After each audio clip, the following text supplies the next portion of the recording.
சுவாமி பேர் அக்னிபுரீஸ்வரர், அம்பாள் பேர் கௌரி பார்வதி. இந்த தலத்தின் புராண வரலாறானது கந்த புராணத்தில் இருக்கிறது. ஒரு சமயம் சிவபெருமானை பறக்கிறது தக்ஷன் மாபெரும் யாகம் செய்த ஆணவத்தின் காரணத்தினாக தட்ச பிரஜாபதி சிவபெருமானை அழைக்கவில்லை. இருந்தாலும் அந்த யாகத்தில் போடப்பட்ட அவிர்வாகங்களை அக்னி தேவன் அந்தந்த தேவதைக்கெல்லாம் கொண்டு கொடுத்தார். சிவபெருமான் வராத யாகமாகாதுன்னு ததீசி முனிவர்கள் தடுக்கிறார்கள். இருந்தாலும் கேட்கவில்லை. அதில் போடப்பட்ட அவிர்வாகங்களை அக்னி தேவன் அந்தந்த தேவதைக்கெல்லாம் கொண்டு கொடுத்ததுனால சினமுற்ற சிவபெருமான் வீரபத்திர கடவுளை தோற்று வைத்து அக்னி தேவனுடைய கையையும் நாக்கையும் துண்டிக்கிறார்.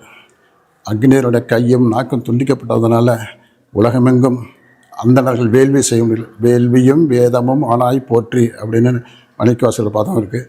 அந்த வேள்வி நடைபெறாததால் எங்கே மட்டும் பசியும் பஞ்சமும் ஏற்பட்டது. இந்த பசியும் பஞ்சமும் ஏற்பட்டதுனால தனக்கு ஏற்பட்ட சிவபுராதம் சிவபழியும் நீங்குவதற்காக இந்த தளத்தில் திருவண்ணீருங்கிற வன்னீர்வத்தில் வன்னி மரக்காட்டில் இறைவனை ஸ்தாபித்து அக்னிபுரீஸ்வரர் அப்படிங்கிற நாமத்தை சுட்டி அக்னிதத்தை ஏற்படுத்தி இறைவனை வழிபட்ட போது அக்னி தேவனுக்கு இழந்த கையும் நாக்கும் இந்த ஊரில் கிடைச்சா வரலாறு. அதுபோன்று அக்னிக்கு மேல் நோக்கி செல்லக்கூடிய பவர் கிடைச்சது. நம்ம இல்லத்திலெல்லாம் அந்தணர்கள் வேள்வி செய்யும் போதோ சொல்லுவாங்க, ஸ்வாஹா ஸ்வாஹா அக்னி ஸ்வாஹா யமாய ஸ்வாஹா தர்மாய ஸ்வாஹா அப்படிங்கிற ஸ்வாகான்ற எடுத்துக்கொள்.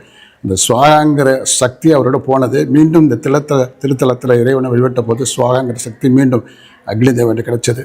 பூஜைக்கு மகிழ்ந்த அக்னி தேவன் அவருடைய சாபம் நீங்கிறதுனால அவருடைய தேஜஸை சுவாமி முகத்தில் வச்சுருக்கார். சுவாமியோட பானம் பலபலன் மின்னக்கூடிய மரகத லிங்கம் கொண்டு தோற்றமளிக்கக்கூடிய பானம். வாசற்படியிலேருந்து நீங்கள் சிவ திருமணியை பார்த்தா பானம் பலபலம் மின்னக்கூடிய பானம். பூஜைக்கு மகிழ்ந்த இறைவன் அவருக்கு அக்னியை மேல்நோக்கி சூடப்பவரையும் யார் இந்த ஊரில் வழிபட்டாலும் அக்னி சம்பந்தப்பட்ட தோஷம் நீங்கும்.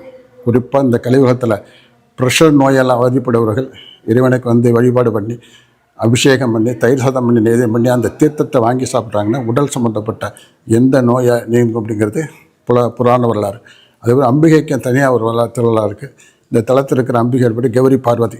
பார்வதி என்ற பெயரோடு இந்த தலத்தில் பிறந்து காத்தாணி முனிவருக்கு மகளாக இந்த தலத்தில் பார்வதி என்ற பெயரில் பிறந்து இறைவனையை திருமணம் செய்து கொள்ளி தவம் இருந்தது. இந்த ஒரு அருகில் திருவேழிமலை தலம் இருக்கிறது. அந்த தலத்தில் மாப்பிள்ளை சுவாமி இருக்கிறார்.